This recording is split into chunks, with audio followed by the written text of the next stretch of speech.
Salut les gens, c'est la Haute Gaule. Mardi 7 novembre. Petite balade matinale. Il est 9 h. J'ai une petite alerte sur mon GSM. Il est 9 h. Et je suis pas très inspiré, mais c'est la 600e vidéo. 600 vidéos les gars. Ça fait quoi, 9 ans, 10 ans que je suis sur YouTube. Et en toutes ces années, j'ai fait 600 vidéos. Peut-être un peu plus, mais sans doute que certaines ont été supprimées de la chaîne. Parmi toutes ces vidéos, j'ai traité d'énormément de sujets. J'ai commencé par l'oracle de la triade. Puis j'ai fait quelques enseignements. Mes croyances ont évolué, mais mes principes de base et ma philosophie de base, elle, n'a pas vraiment changé, même si elle a aussi évolué. C'est pas parce que tu évolues que tu changes finalement. L'évolution, c'est prendre science et conscience de ton parcours, tes apprentissages, tes enrichissements. Mais il y a toujours un socle. Et ce socle reste pour moi toujours le même. C'est-à-dire juste partager. Quand j'ai lu ce matin les commentaires sur le blabla d'hier soir, où je râlais un peu de tous ces trolls qui venaient dire « Ouais mec, t'as pas vu ça ?» Quelqu'un m'a dit « Mais pourquoi tu migres pas sur Patreon où tu fais payer les gens pour tes vidéos ?» Alors sur Patreon, je suis quelques créateurs.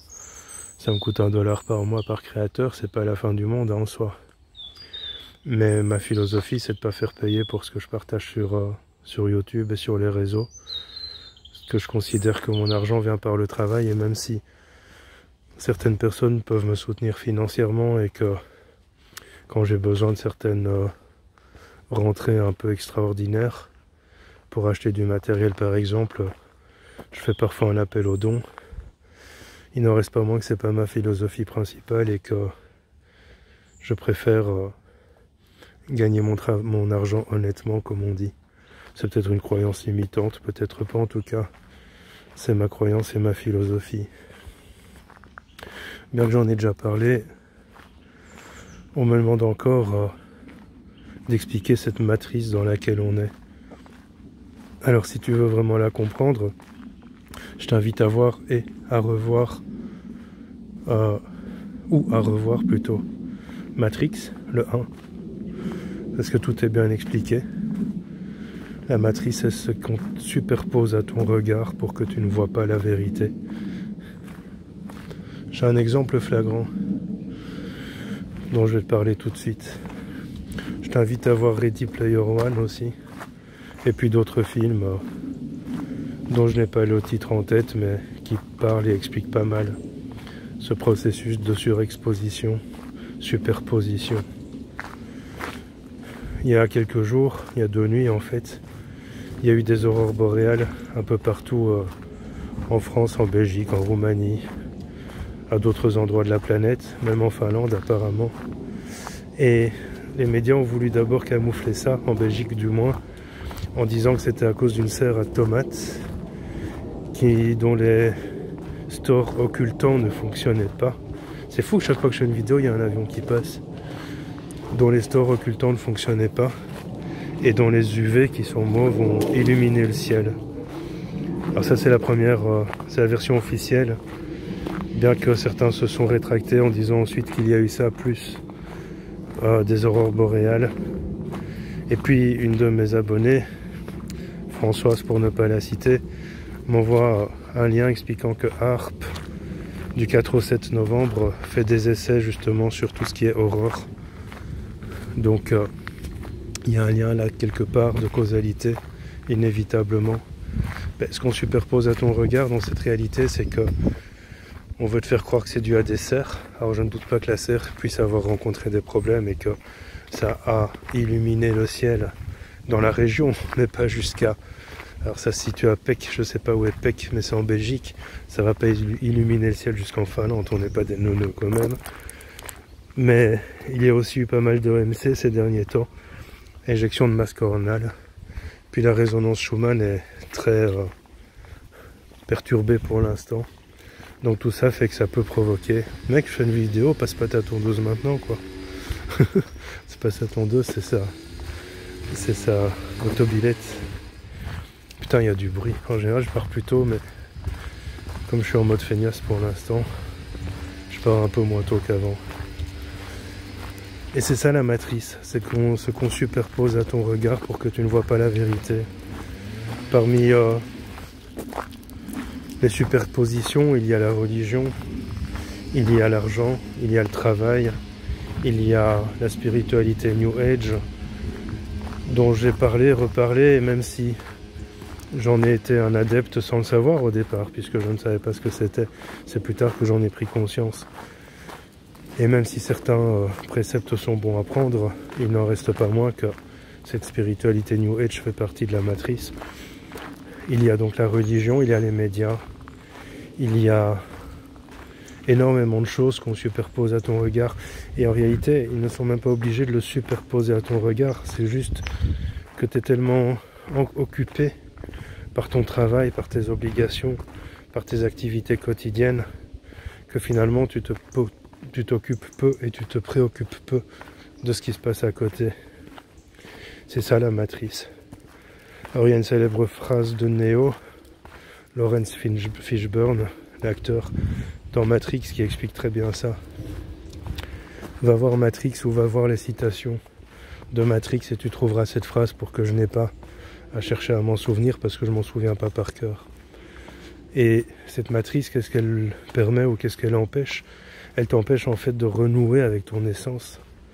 Parce que tu passes tellement de temps à essayer de gagner de l'argent pour payer tes factures que tu passes moins de temps à te relier à toi. Parce que si tu te relies à ton essence, en réalité ce qui se passe, c'est que tu n'accepterais plus tout ce qui se passe. C'est ça aussi le piège de la 3D, au-delà du piège du karma, c'est le piège de la matrice. La 3D est une matrice. Certains échappent à leur vie, dans les jeux vidéo, dans l'alcool. C'est pas un jugement de valeur, hein, ici, c'est juste une constatation. Certains échappent à leur vie parce que ça ne leur convient pas, sans se rendre compte qu'en réalité, s'ils tournaient leur vie différemment, comme j'ai dû le faire dans une partie de ma vie, au cours d'une partie de ma vie, ils pourraient se relier à eux et commencer à prendre conscience de tout ce qu'ils nous montrent et qui n'est pas juste.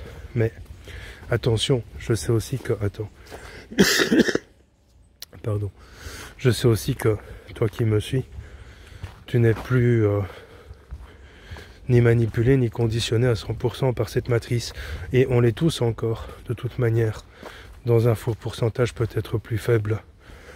Parce que moi aussi je bosse et j'ai des factures à payer, mais tout ça pour dire, la matrice c'est pas forcément une simulation informatique, bien que ça puisse en faire partie, bien que certains scientifiques, et j'avais sauvegardé un article que je dois retrouver, commencent à exprimer cette idée, certains scientifiques aussi, dont Philippe Guillemont, hein.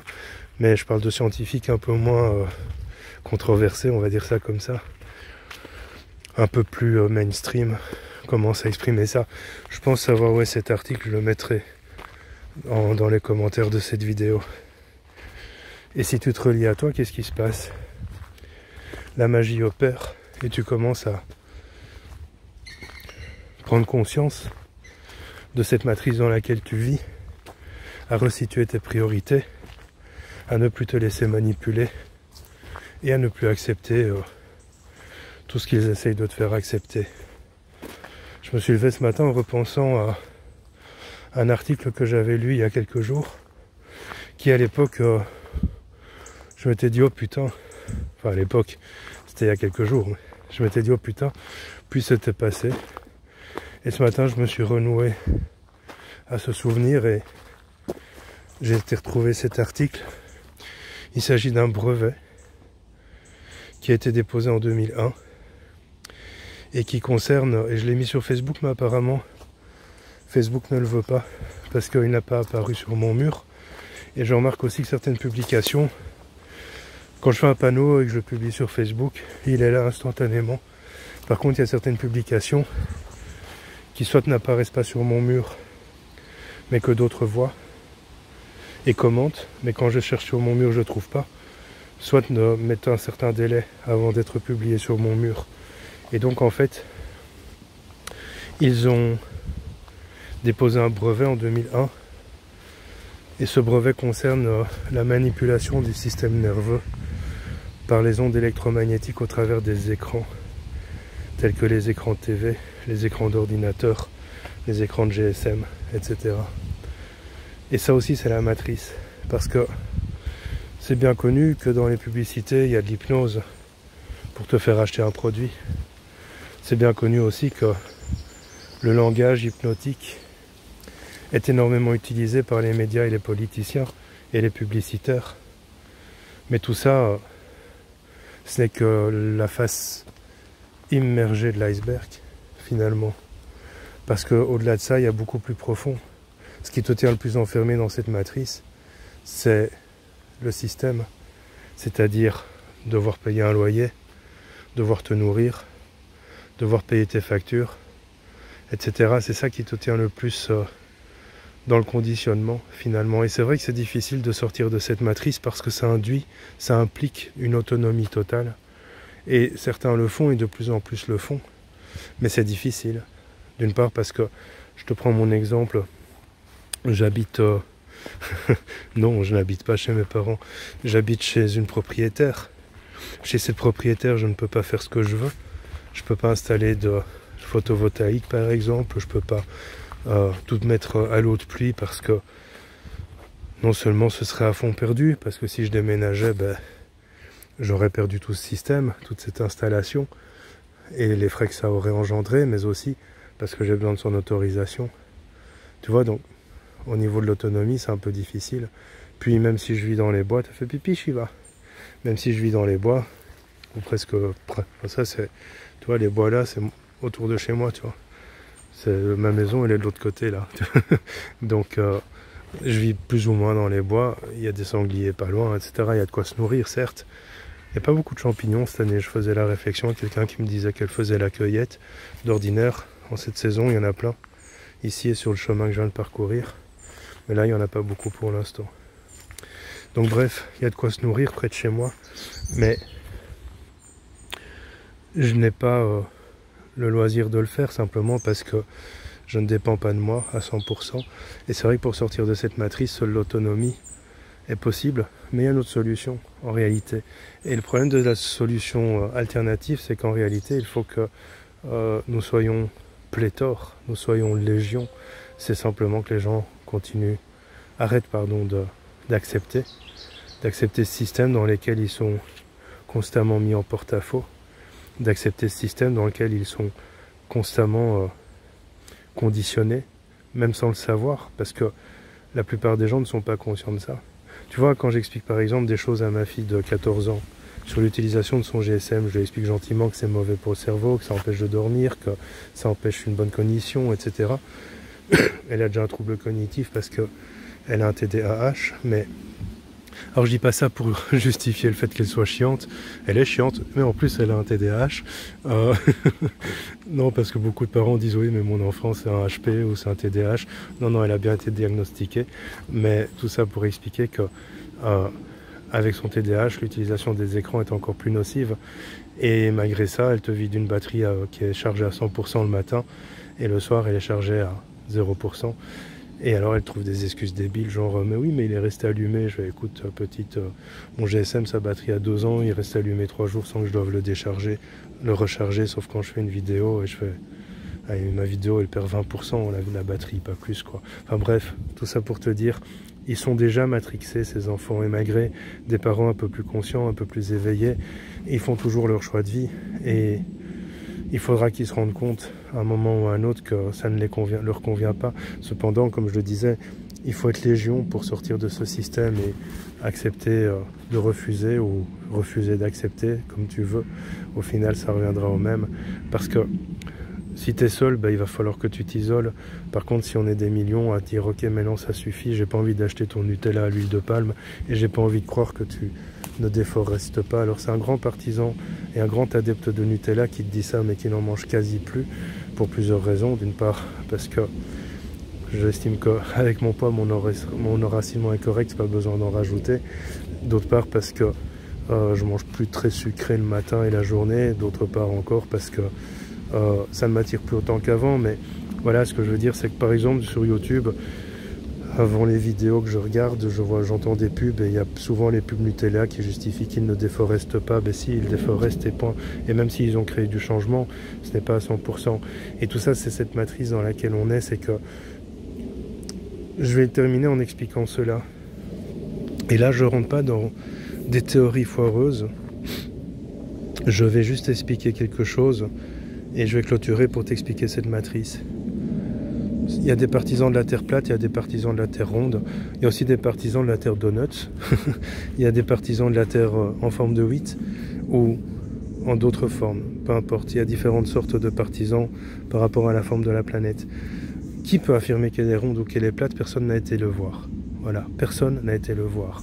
Et même ceux qui sont partis dans l'espace peuvent soit être soumis à des contrats de confidentialité, soit ne pas oser parler, soit de parler et se retrouver seuls contre tous. Donc fondamentalement, qui peut affirmer qu'elle est ronde, qu'elle est plate? Il y a beaucoup de choses, parfois je me dis, mais quand je lis des trucs, mais c'est un peu dur à expliquer parce que j'ai pas d'exemple concret hormis celui-là, c'est un peu difficile, mais j'ai envie de dire aux gens, mais de quoi tu as la preuve, quoi? Quand les gens te disent oui, machin, la Terre est plate, quand les gens te disent Mars est inhabité, oui, t'envoies un robot sur Mars, mais le robot, il va pas explorer non plus partout. Et puis, l'habitation de Mars est peut-être pas forcément organique, ou peut-être pas forcément physique, peut-être que c'est une habitation microbienne. Enfin, tu vois, il y a plein de trucs comme ça où j'ai envie de dire aux gens, mais t'as pas de preuve, en fait. Autant qu'on n'a pas de preuve qu'en 1200 et des, c'est machin qui a vaincu machin, c'est juste les biographes, les vainqueurs ont des biographes en général, tu vois, qui font un peu faire valoir leurs clients, on va dire ça comme ça. Mais voilà, il y a beaucoup de choses pour lesquelles on n'a pas de preuves. Et c'est ça aussi la matrice. C'est-à-dire, ok, tu peux affirmer que la Terre est ronde ou plate. Moi, on m'a appris que la Terre était ronde. C'est ce qui me semble le plus pertinent. Parce que je suis conditionné à ça, sans doute. Mais si on me prouve le contraire avec des arguments valables, ou si un jour j'ai l'occasion d'aller vérifier, je te dirai, ah ben non, elle n'est pas ronde finalement, elle est en forme de couille, de paire de couilles. Ben c'est bien comme ça, parce que finalement, il y a tellement de couillons sur cette terre que ça paraissait finalement, c'est tellement logique. Bref, allez, je te laisse, je te dis bonne journée, et vive la 600e vidéo.